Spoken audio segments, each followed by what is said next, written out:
Why can the same watches be considered both original and non-original?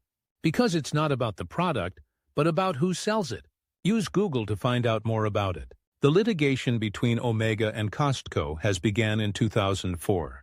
Costco, the discount retailer, sold luxury Omega watches without the authorization of the Swiss watchmaker. In an effort to prevent Costco from importing and selling its watches, Omega began engraving an Omega Globe logo on the back of its watches. When Costco started importing and selling the watches bearing the logo, Omega sued Costco for infringing the importation right under the Copyright Act. Costco responded that the importation right was a subset of the distribution right, and that the first sale doctrine provided it with an exception to the distribution right. The first sale doctrine provides that the distribution right with respect to any particular copy of a work extinguishes with the first authorized sale of that copy. The district court granted summary judgment in favor of Costco on the basis of the first sale doctrine. The Ninth Circuit reversed. It noted that the first sale doctrine applied only to copies lawfully made under this title, and interpreted that phrase to mean manufactured in the United States. Because the watches were manufactured in Switzerland, they were not lawfully made under this title, and the first sale doctrine did not apply. Costco appealed to the Supreme Court. With Justice Kagan recusing herself, the Supreme Court in 2010 reached a 4-4 tie.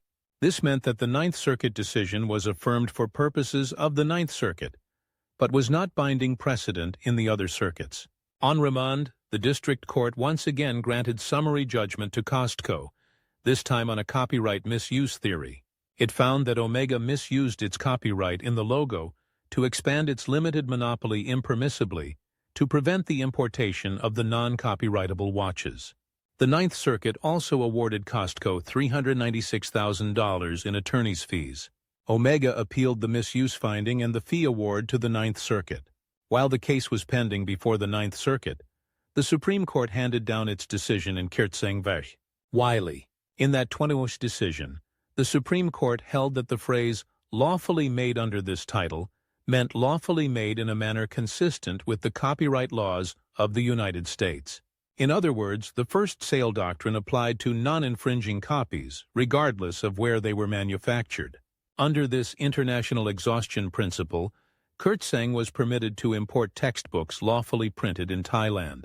In today's decision, the Ninth Circuit applied the Kirtzeng holding to the facts before it, and found that the first sale doctrine offered Costco a defense to the Omega's infringement claim.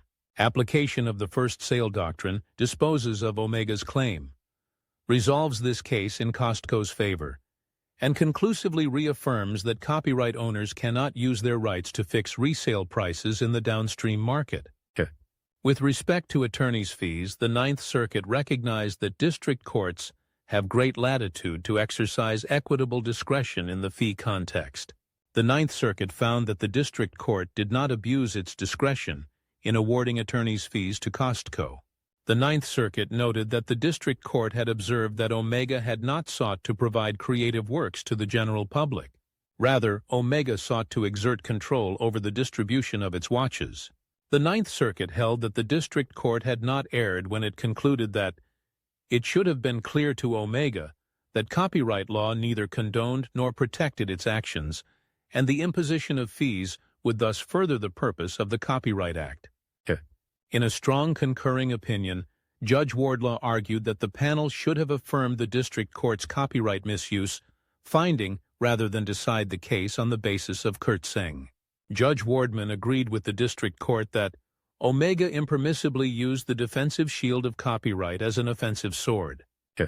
In the closing paragraph of her concurrence, Judge Wardlaw stated that Omega's attempt to expand the scope of its statutory monopoly by misusing its copyright in its logo would upset the balance the copyright law establishes between rewarding creative work and promoting the broad public availability of literature, music, and the other arts. Omega's anti-competitive acts promoted neither the broad public availability of the arts nor the public welfare. Rather, they were designed to eliminate price competition in the retail market for Omega watches and deprive consumers of the opportunity to purchase discounted gray market Omega watches from Costco. And that's how the Swiss watch industry works.